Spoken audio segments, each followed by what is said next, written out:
Bueno, pues creo que vamos a comenzar. Me gusta ser siempre puntual y empezar las cosas justo a la hora que he propuesto. Y bueno, como he dicho al principio, para los que os hayáis incorporado ahora, esta exposición trata sobre lo que yo llamo la pirámide de oro de la vida saludable. Ya sabéis que una pirámide tiene 4 caras y vamos a hablar de esas 4 caras de la pirámide que para poderla conformar hay que llevar esos hábitos a cabo.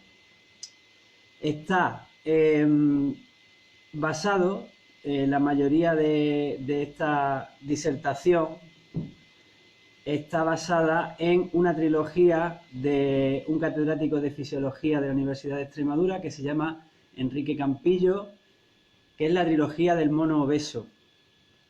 Se compone de 3 libros, que es El mono obeso, La cadera de Eva y El mono estresado. ¿De acuerdo? Os los recomiendo encarecidamente que los leáis, si tenéis un rato. ¿De acuerdo? Bien, pues voy a poner la primera diapositiva en el que observamos ahí una evolución del hombre que ha ido desde el simio, pasando por las diferentes especies de homínidos, hasta llegar al hombre actual.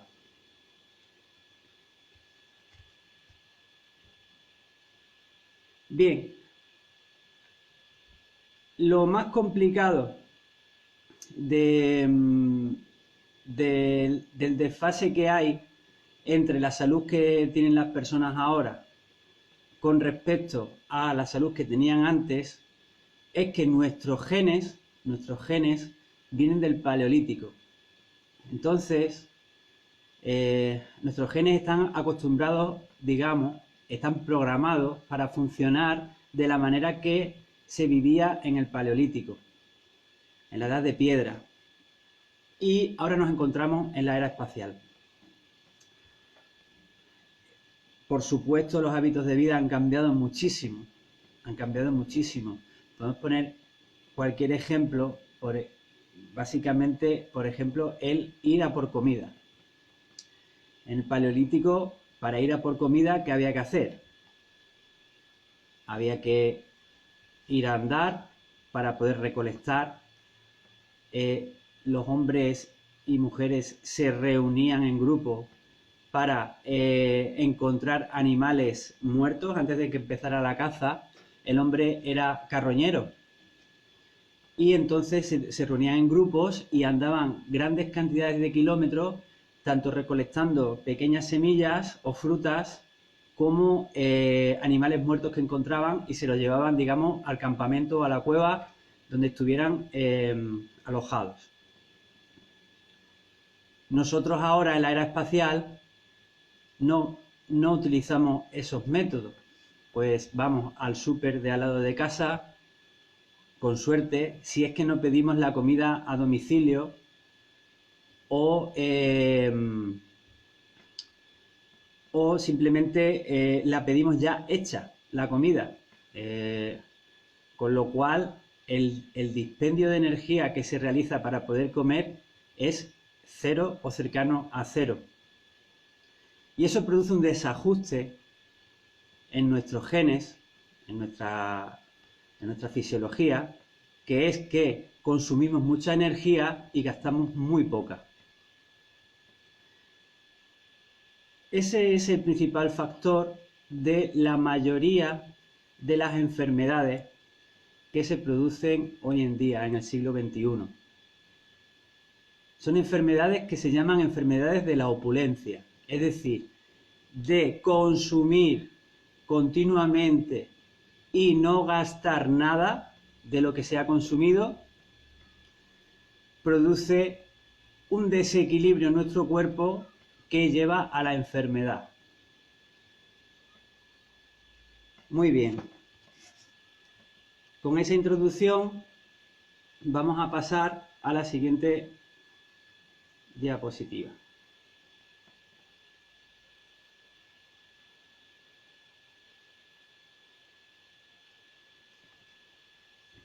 Como habéis visto, las enfermedades de la opulencia tenemos varias muy conocidas, que son la hipertensión, por un lado, la hipercolesterolemia, que es simplemente tener el colesterol elevado, ese colesterol malo que conocemos todos, tenerlo elevado.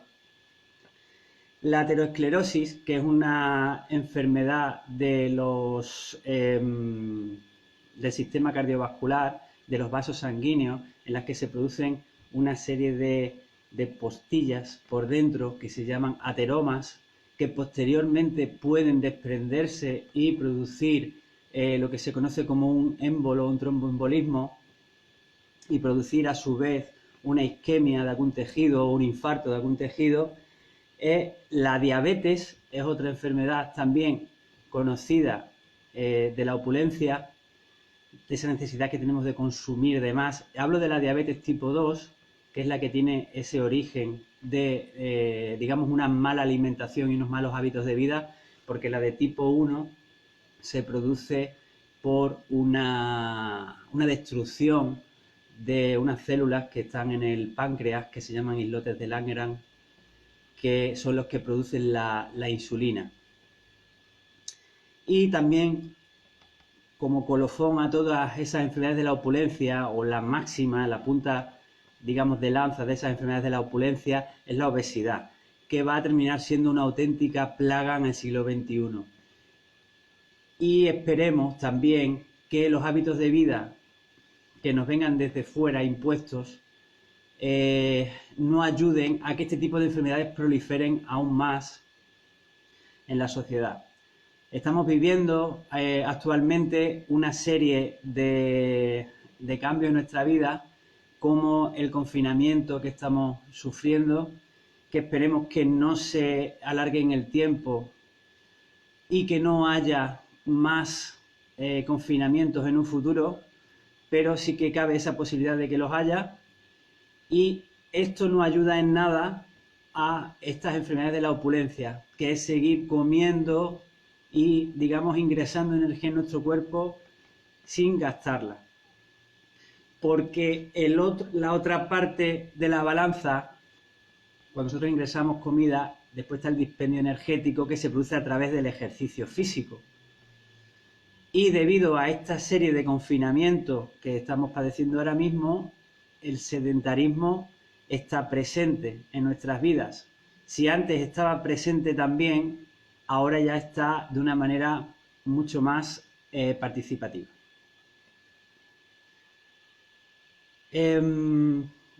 Entonces, para hacer esa pérdida de calorías que estamos ingiriendo, necesitamos realizar ejercicio físico. ¿Por qué? Porque si no aumentará los depósitos de grasa, y esos depósitos de grasa terminarán haciendo un daño, provocando un daño hacia nuestra salud, con alguna de estas enfermedades que os he comentado. ¿De acuerdo? El ejercicio físico por excelencia, el que se recomienda a través de la American College of Sport Medicine, por ejemplo, o a través de la Organización Mundial de la Salud, es el ejercicio físico aeróbico y moderado. Aunque también se recomienda el ejercicio de fuerza, que vamos a ver ahora por qué. Bien, la pregunta de Petri de por qué el empeño de comer 5 veces al día, la voy a responder cuando lleguemos a la alimentación. ¿De acuerdo, Petri? Muchas gracias por la pregunta. Luego la respondo. Que voy a pasar por ahí. Bien. El ejercicio aeróbico, importantísimo. ¿Qué ejercicio aeróbico? No hace falta salir a correr, no hace falta salir a machacarse. Si estás empezando a hacer actividad física ahora mismo, y no lo has realizado anteriormente con continuidad, no necesitas salir a correr desde el primer día. Debes de preparar a tu aparato locomotor para en un futuro correr, si te apetece. Pero lo importante es el movimiento de por sí. Cuando nuestros antepasados en el Paleolítico salían a cazar, a cazar sí salían ya después, pero cuando salían a recolectar y a recoger, digamos, si veían algún animal muerto que hubiera sido abatido por algún otro depredador, iban andando, no iban corriendo, iban andando, iban mirando, y eso es a lo que nuestros genes están acostumbrados a moverse, a movernos de esa manera. Estamos creados para el movimiento, para todo tipo de movimiento, pero para la búsqueda y esa búsqueda de perder energía, no nos hace falta correr ni hacer ejercicios que sean demasiado intensos. Solamente con andar nos valdría, ¿de acuerdo? ¿Cuánta cantidad de andar o caminar? Pues la cantidad está estipulada en que tienen que ser de 3 a 5 sesiones a la semana, con unos 8 a 10.000 pasos al día, o si no lo medimos en pasos porque no tenemos un podómetro, por lo menos medirlo en tiempo, que con unos 45 minutos, de 45 minutos a una hora, podemos conseguir esa marca perfectamente, ¿de acuerdo? Por otro lado, también es importante tener en cuenta en el ejercicio aeróbico las pulsaciones. Si no disponéis de un pulsómetro, que sería lo ideal, para poder ir a unas pulsaciones que sean bajas, os recomiendo que miréis hacia adentro y os controléis pensando en vuestra respiración. Para un ejercicio aeróbico moderado o ligero, la respiración no debe de ser nunca entrecortada. Es decir, te tiene que permitir poder ir hablando con alguien que tengas al lado o incluso ir cantando. ¿De acuerdo? O sea, el momento en que ya ese jadeo ya, ahí ya te estás pasando de intensidad, ¿vale? Para lo que queremos conseguir con esto que estoy comentando ahora, que es simplemente mantener un equilibrio entre la ingesta y el movimiento. ¿Para qué? Para que nuestro cuerpo no enferme debido a la acumulación de energía. Esa energía se traducirá en grasa. Gracias a nuestro metabolismo energético, esa energía que sobra, que hemos ingerido, se convertirá en grasa y esa grasa provocará las enfermedades. Entonces, para poder gastar esa energía, con andar, en principio, es suficiente. ¿Que después necesitas un poquito más de marcha? Pues nada, puedes empezar a correr. Pero siempre, siempre recomiendo respetar los principios del entrenamiento, que uno de ellos es el principio de progresividad, que es empezar de menos a más. Primero la A, luego la B, luego la C. Empieza andando, que el que mucho corre pronto para.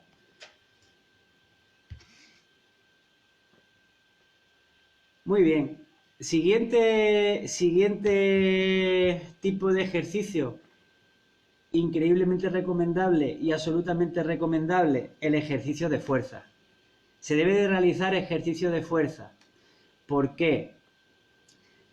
Otra vez volvemos al Paleolítico.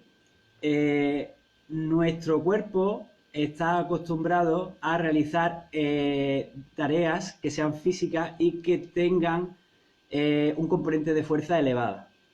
Los trabajos que se realizaban en aquella época eran de carga física elevada, lógicamente. Había que mover muchas veces piedras, había que andar durante varios kilómetros, tal vez había que defenderse de algún depredador.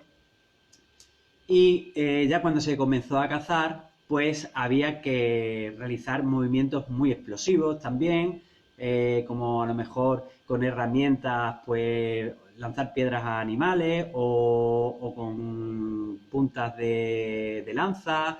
Es decir, que se realizaban ejercicios físicos también que tienen que ver con la fuerza, no solamente con la resistencia aeróbica.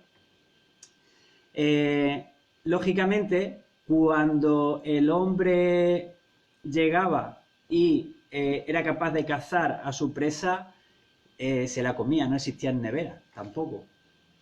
La única forma de mantener al animal, digamos, fresco, era comérselo lo antes posible para que no se estropeara esa carne. Entonces, es importante que en el ejercicio de fuerza se haga de vez en cuando para mantener esa masa muscular que va a permitir, digamos, mantener una lucha contra un posible depredador. Estamos preparados también genéticamente para eso. Y de ahí que, gracias a eso, los músculos se desarrollen y nos permitan ser más fuertes. El permitirnos ser más fuertes hace que tengamos más posibilidades de supervivencia. ¿De acuerdo? Seremos más rápidos y tendremos más posibilidades en caso de ataque de defendernos de una agresión animal. En este caso, como pasaba en el Paleolítico. ¿De acuerdo? El ejercicio de fuerza está totalmente indicado para la vida saludable. Tiene que ser, además, un ejercicio de fuerza que esté digamos, a la medida de la persona. Es imprescindible. El ejercicio de por sí se entiende como un traje. Tú cuando vas a comprarte un traje o un vestido, nunca vas a comprarte un vestido o un traje que sea 3 tallas más grande. Lo necesitas que sea a medida para que te quede bien, para que estés a gusto con él. Pues con el ejercicio físico pasa lo mismo. En el ejercicio de fuerza no penséis en levantar grandes cantidades de peso o mucha cantidad de repeticiones. No penséis en los hierros de los gimnasios y tal. Solamente pensad en que en los ejercicios de fuerza la fuerza es simplemente la capacidad de vencer una resistencia cualquiera, ya sea incluso la de tu propio peso corporal. Se puede empezar con ejercicios del propio peso corporal, que bien realizados son muy saludables y permiten una ganancia de fuerza con el tiempo. La fuerza, además, entrenarla está relacionada con una mayor longevidad, ¿de acuerdo? Cuando se empieza a perder fuerza es cuando se entiende que la salud está peor. De hecho, hace relativamente poco, creo que en 2016 o así, 2017, salió un estudio que decía que la longevidad, la esperanza de vida está directamente relacionada con la prensión manual. Es decir, que cuanta más fuerza tengas a la hora de hacer una prensión manual, digamos que más tiempo de vida te queda, ¿de acuerdo? Por lo tanto, la fuerza, indispensable también trabajarla para tener unos hábitos de vida saludables.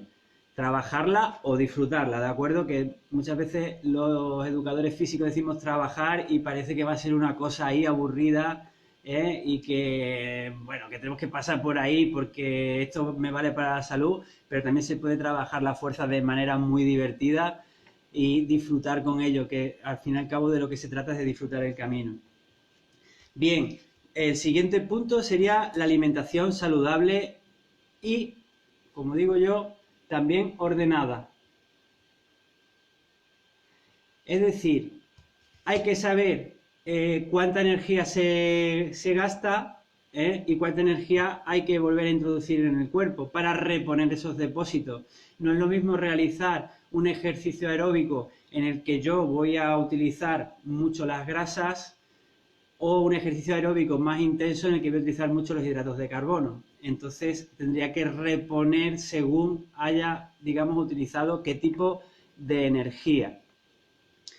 Voy a acercar un poquito más esto porque creo que no se veía bien. Ahí, ¿vale? Muy bien.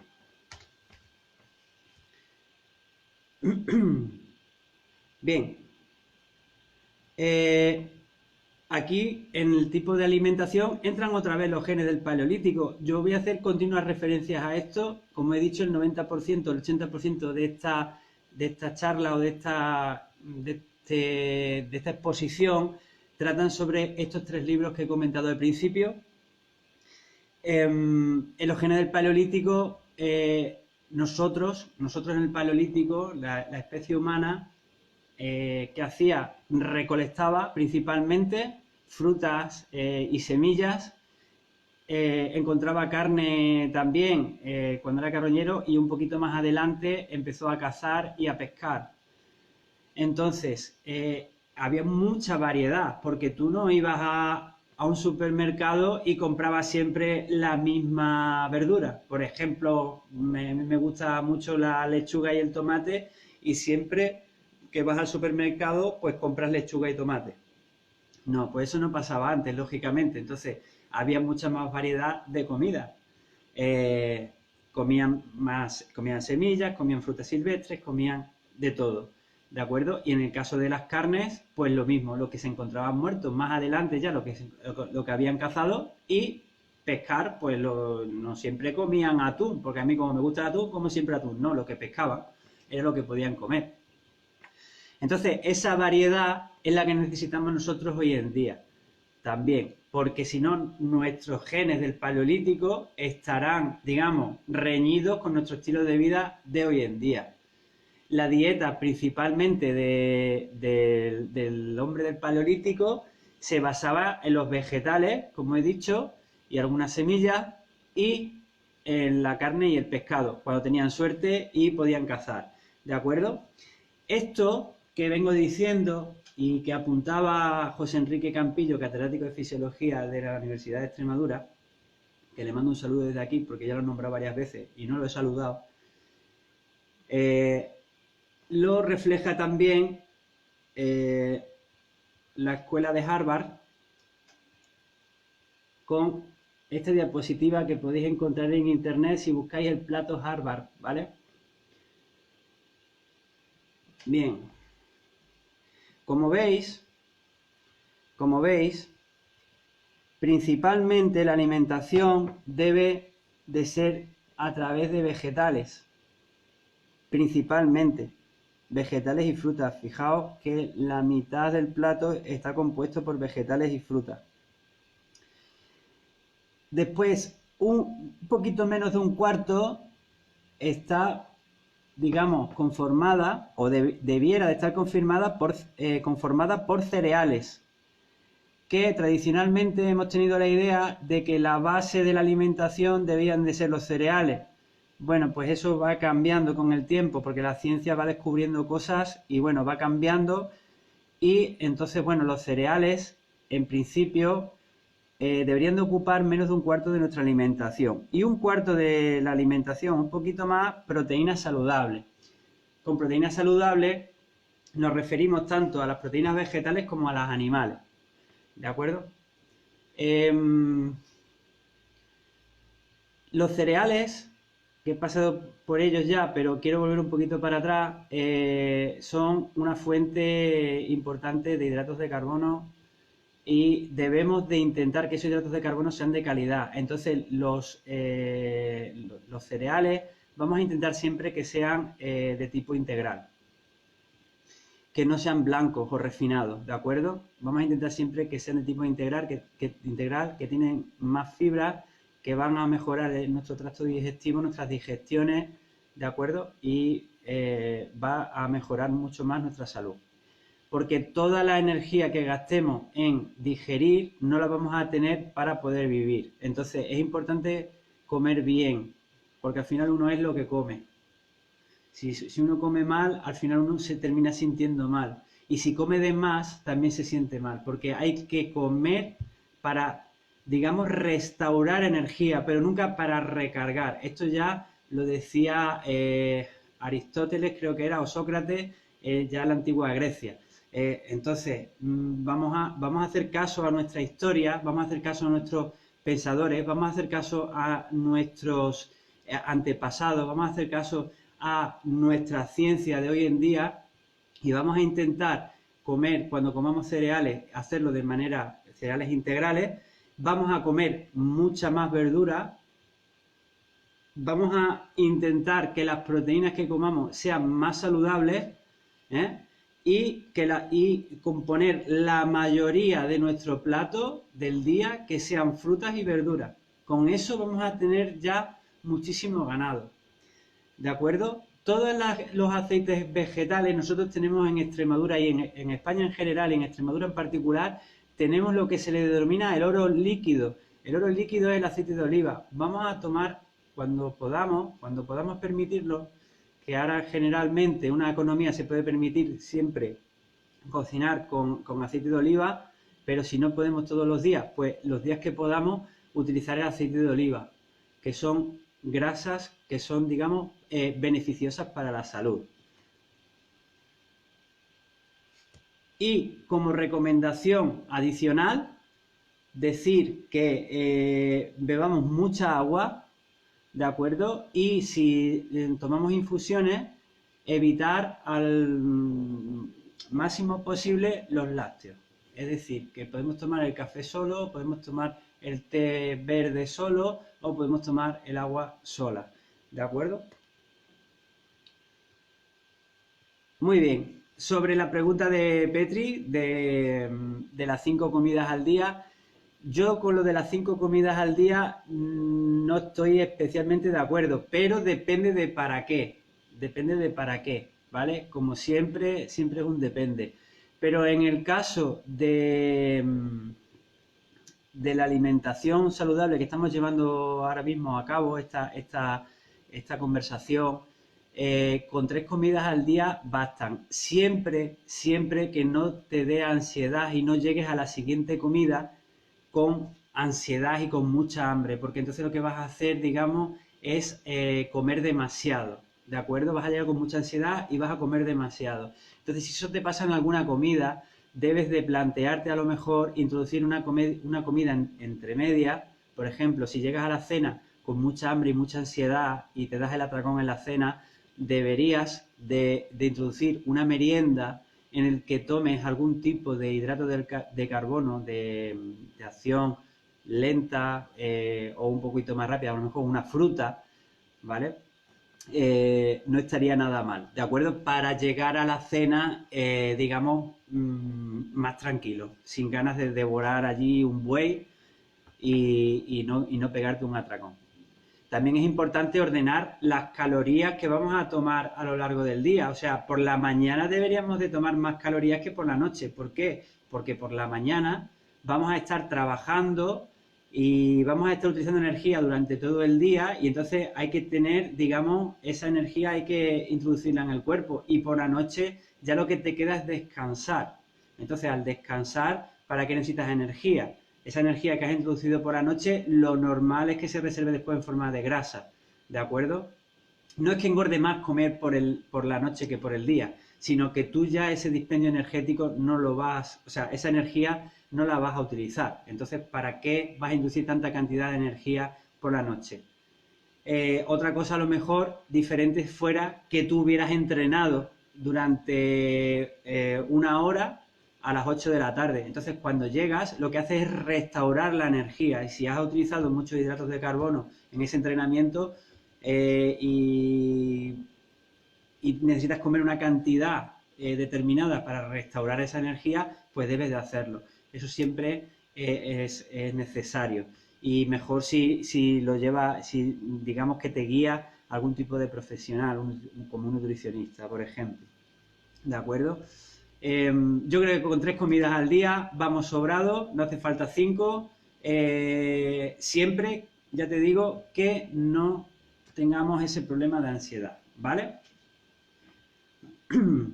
Si interesa este tema, también podemos seguir hablando de esto en otra ocasión, porque después hay una serie de, digamos, de características nuestras que hacen que secretemos unas hormonas o secretemos otras que influyen también en esa reserva de grasa, ¿de acuerdo? Entonces, comer 5 veces al día o comer 3 también influiría sobre esas 2 hormonas. Os doy las keywords, ¿vale? Estas palabras claves.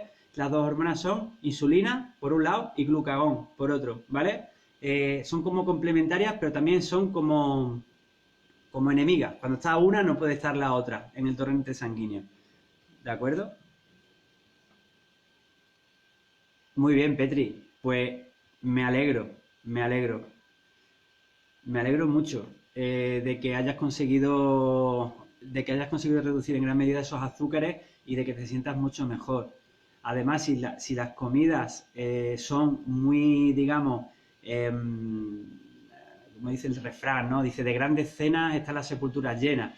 O sea, si son comidas muy abundantes cada vez que comemos o con gran cantidad de azúcares, no nos van a dar energía, al revés, nos la va a quitar. Por eso debemos de intentar comer sobre todo vegetales y frutas que tienen cantidades, digamos, más bajas y son más lentos esos azúcares que salen al torrente sanguíneo, tienen un índice glucémico más bajo. Y después también, ahora hay una corriente que es la de los real fooders, que tiene su encanto, digamos, tiene su encanto, es romántico y aparte también es útil, que es el no procesar los alimentos, intentar tomar los alimentos más naturales posibles, ¿de acuerdo? Y con eso voy ahora.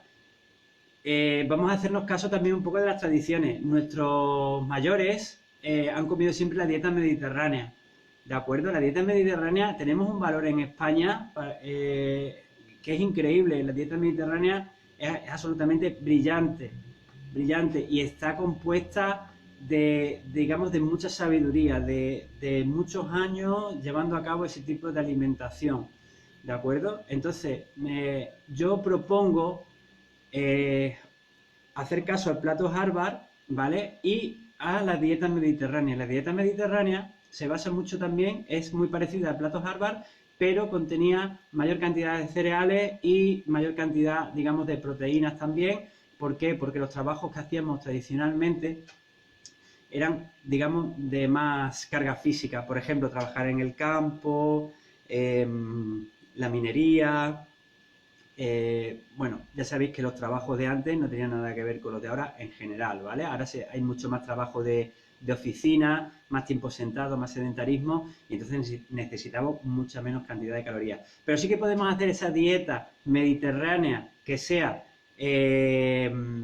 un poquito, digamos, adaptada a los tiempos que corren, y vamos a utilizarlo, que para eso está ahí, en nuestro saber popular. Nos lo han enseñado nuestros abuelos, nuestras abuelas, nuestras madres. Entonces vamos a utilizar esa sabiduría y vamos a adaptar esa dieta mediterránea a lo que nos está diciendo la ciencia hoy en día. A ver, Estela, me dice Estela, Isra, respecto a los comentarios que has hecho de evitar los lácteos, crea mucha controversia. ¿Comentas por qué es mejor evitarlo? A ver, los lácteos, ¿para qué tomar? Principalmente la pregunta sería, ¿para qué tomas lácteos? O sea, ¿cuál es tu sentido de tomar lácteos? ¿Cuál es? ¿Qué quieres? Por ejemplo, aumentar los depósitos de calcio en el cuerpo. Si fuera así, hay muchas otras fuentes de calcio que son recomendables, ¿vale? Puedes buscar en internet, pero empezando desde las nueces. Bueno, no me voy a poner a describir aquí la lista de alimentos, digamos, que traen calcio, pero si lo buscas, lo vas a encontrar en internet fácilmente. ¿De acuerdo? En principio, los lácteos, la leche, el queso, no son necesarios para la vida. O sea, puedes vivir perfectamente sin ellos. No son necesarios. ¿Que te gusta tomarte un café con leche? ¿Que te gusta un colacao, perdón por la marca, te gusta un polvo de cacao, tomártelo con leche? Bueno, pues vale, ese cacao en polvo, tómatelo con leche, tal, pero que no es una cosa que sea, digamos, indispensable tomarla, ¿de acuerdo? Y después también es importante saber bueno, que los lácteos no se digieren bien, necesitan, digamos, más energía del cuerpo, más energía del sistema digestivo para poderlos digerir.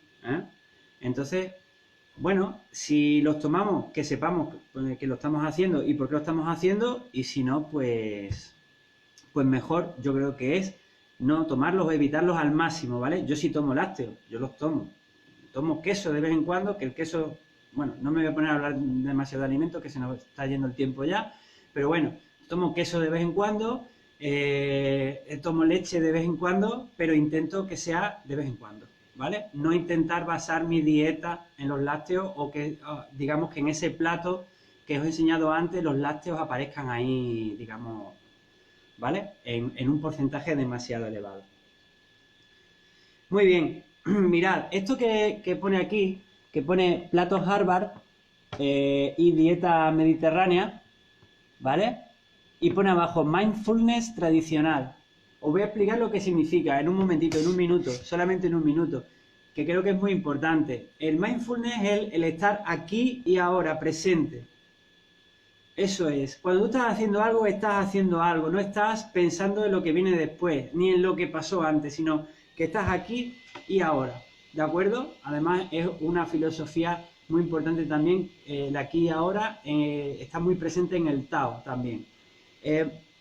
Ese mindfulness tradicional te lo daba también la dieta mediterránea a través de comer tranquilo, porque era el momento de comer y ya venías de haber trabajado en el campo o venías de haber recolectado cuando éramos homínidos todavía, no llegábamos a Homo sapiens sapiens, y iba tranquilamente, digamos, ¿vale? Comían tranquilamente, ahora lo que vamos a hacer es disfrutar de comer y después nosotros en la dieta mediterránea hemos incorporado la sobremesa. La sobremesa es maravillosa. El hacer la digestión tranquilamente, hablando con nuestra familia o reposando un poco, ¿de acuerdo? Es importantísimo también, ¿vale? Para que toda la energía se centre solamente, digamos, en digerir esa comida y en hacerlo bien. Y después ya tendremos tiempo de ponernos a trabajar o de cualquier otra, digamos, otra cosa que nos ocupe, ¿vale? En nuestras cabezas. Así que 1+1 para las sobremesas, ¿de acuerdo? Hay que hacer sobremesas potentes, el que pueda. Yo muchas veces me tengo que ir a trabajar a las 4 de la tarde y no puedo hacer una sobremesa potente, pero intento comer un poquito antes para adaptarme. La tercera cara de la pirámide. Hemos hablado de las dos primeras. Hemos hablado del ejercicio físico y de la alimentación. La tercera cara de la pirámide es el descanso. Hay que descansar 7-8 horas. Fijaos qué consejos estoy dando. Que durmáis. Dormid 8 horas. Dormid 7 horas. Es necesario. Dependiendo de la edad, se debe de dormir. A lo mejor se puede ir durmiendo un poquito menos. Cuando seamos mayor, se necesitan menos horas de descanso. Pero un adulto entre 18 y 64 años va a necesitar sus 7-8 horas al día de descanso. Si no eres capaz de dormirlas de seguido, entonces, si duermes 5 o 6 horas, intenta después otra tradición maravillosa que tenemos en España, que es la siesta. Pues te duermes una siesta de 1 hora o 2 horas y lo recuperas, que se sabe, en base a unos estudios que ha habido hace poco, que si se recuperan las horas de sueño durante la tarde, también vale, para regenerar, ¿de acuerdo? En el descanso es donde se produce la mayor regeneración de tejido, donde digamos que el cuerpo trabaja por nosotros para darnos salud. Entonces tenemos que darle descanso al cuerpo. Es importantísimo, importantísimo. 7-8 horas de descanso. Ya sabéis, la cara 1 de la pirámide, alimentación. La cara 2 de la pirámide, ejercicio. Y la cara 3 de la pirámide, descanso. Importantísimo, ¿vale? Y ahora os voy a enseñar el ingrediente secreto. El ingrediente secreto, el ingrediente oculto del que hablábamos en la publicación, no es otro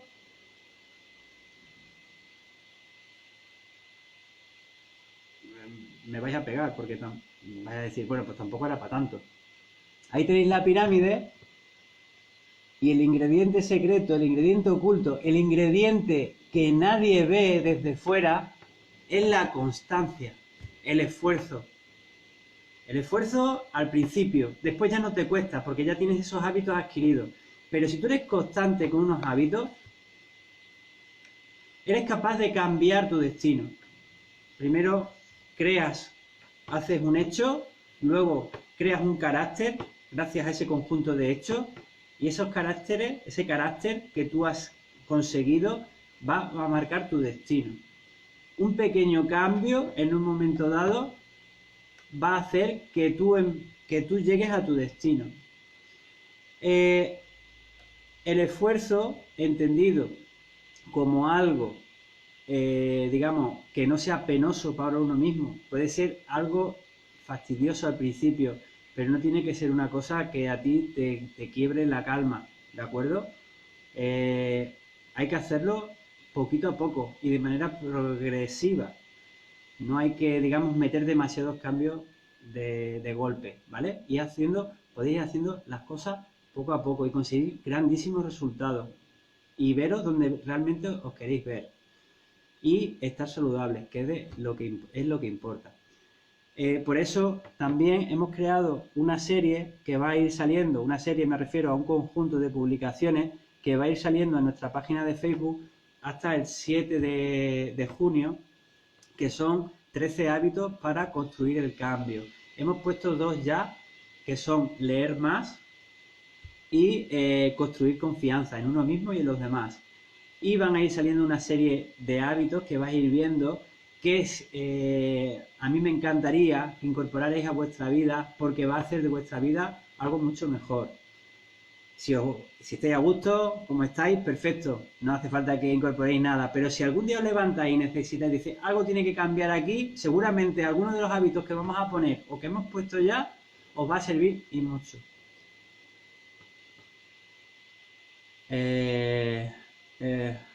Gracias por tu enseñanza, siempre es interesante escucharte, gracias.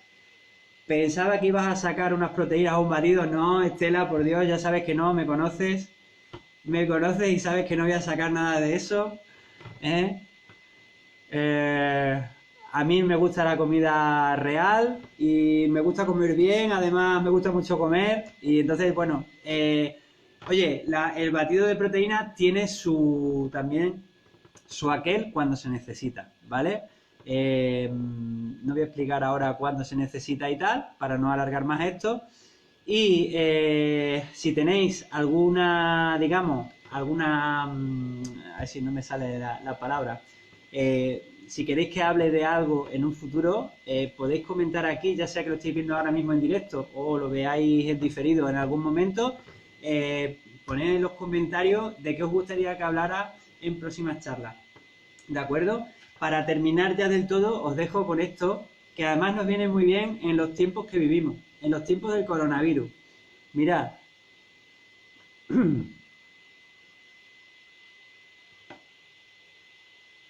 Os dejo con ese proverbio chino que dice, no puedes guiar el viento, pero puedes cambiar la dirección de tus velas. Es decir, las circunstancias externas que tenemos en nuestra vida no las podemos cambiar, no depende de nosotros, pero sí que podemos cambiarnos nosotros para, digamos, poder sortear esas causas externas.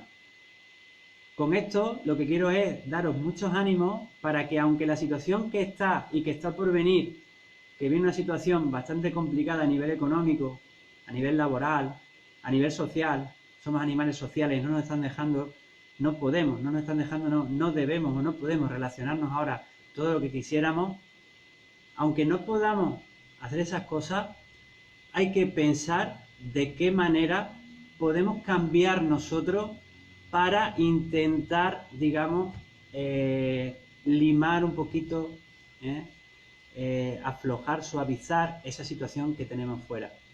Porque al final el cambio está en cada uno de vosotros. Muchas gracias por haber estado aquí y un fuerte abrazo.